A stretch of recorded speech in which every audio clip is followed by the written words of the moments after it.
Have you ever met a person who is a refugee?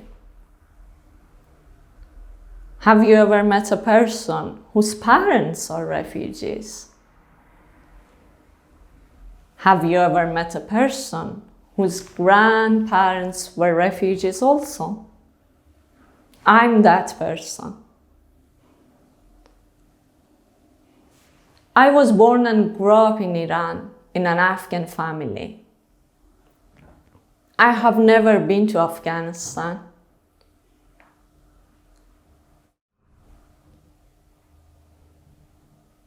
A few years ago, it was depressing for me that I couldn't tell where I belong. I was asking myself, whose fault is that? I have no identity. Is it my parents' fault? Or is it politics? Or is it just luck? When I was 7, the teacher asked the student to introduce themselves. We had 2 Afghan Hazara girls in our class. They introduced themselves. But the student started laughing and asked them to go back to their country. Why are you here?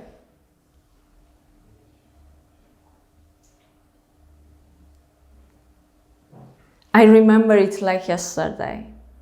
I raised my hand. I'm an Afghan too. Silence.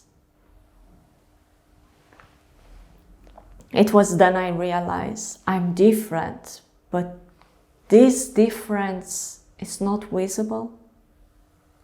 As long as I'm silent, no one will see the difference.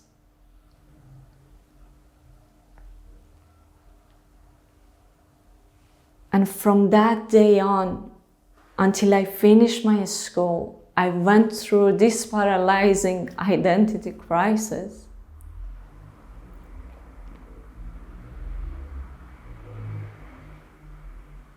Years passed and I grew up in a society that being an Afghan was a crime. When I was a teenager, I tried to hide my identity.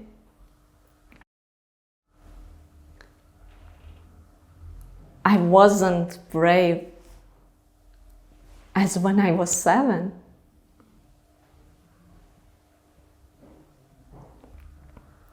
Because since then, I have seen more than enough of discrimination. I've witnessed that Afghans don't have the right to study in university. I have witnessed that the reason for the inflation of the unemployment rate was the Afghan workers with low salaries. I have witnessed that I wasn't allowed to buy a car, a house, even a SIM card in my name as an Afghan. What I learned as a teenager was that if you are rich enough, you can buy the right to an education. If you are rich enough, you can buy the right to accommodation. If you are rich enough, you can buy the right to access public health. I experienced the buying and selling of human rights. Now, listen to this. The day came in order to have the right to life and the promise of being a citizen. This time, we had to buy it, not with money, but with our lives. Sending Afghan youths to fight in Syria with the promise of a citizenship. It was then we knew we had to go. Our lives were at stake. My mom told me, Migration is a legacy of our ancestors. We left. We went through many dangers, and we were on the journey for weeks on end. We passed through mountains and hills. We crossed the vast sea. When every wave was a strong push to either continue or give up, a NATO ship came. Everything we consider important enough to carry with us, lost, including our past.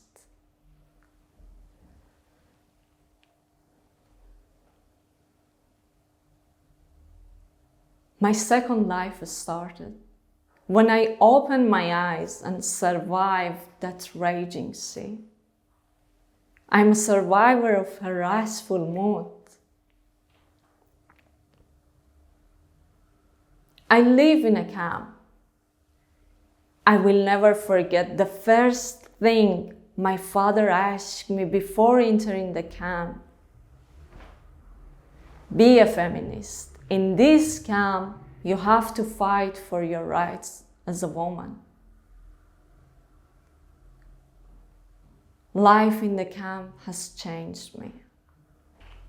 The first step I took to integrate into society was to produce a newspaper with a unique voice, the voice of refugees, especially the voice of women.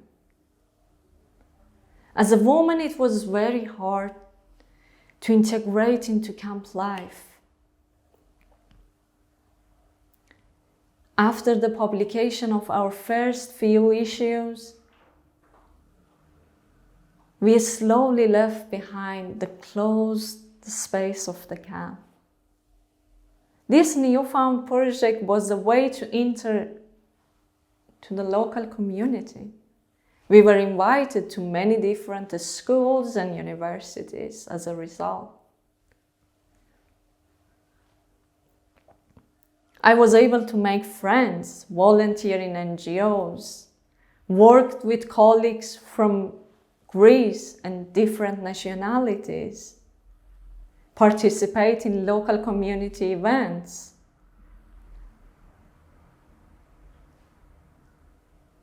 All of which helped me to integrate a little easier.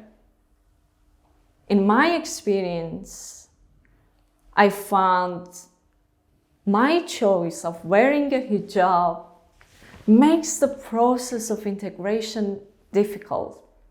I have to work harder for it. And when you realize the country's laws were not made for people who look like you, then you realize the value of advocacy.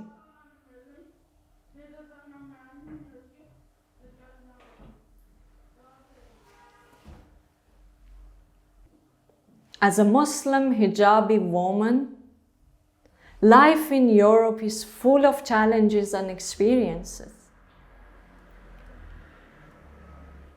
Because when people see you, their unconscious bias describes who you are.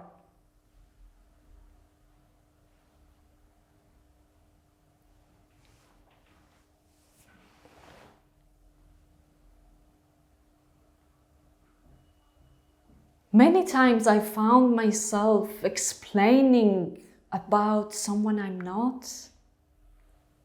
Do you know how hard it is to figure out who you are when you're too busy to prove who you are not?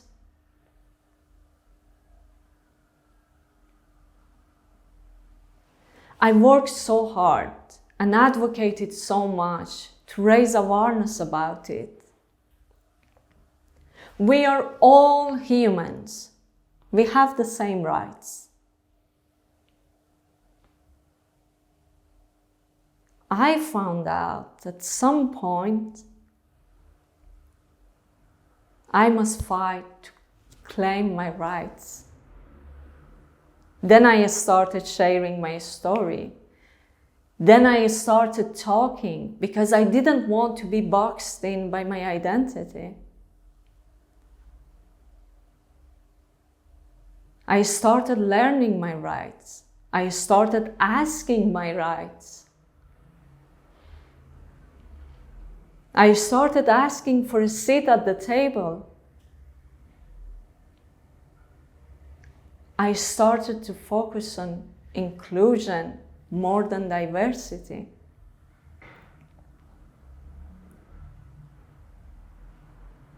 We deserve to have a seat at the table when they are making decisions for our life.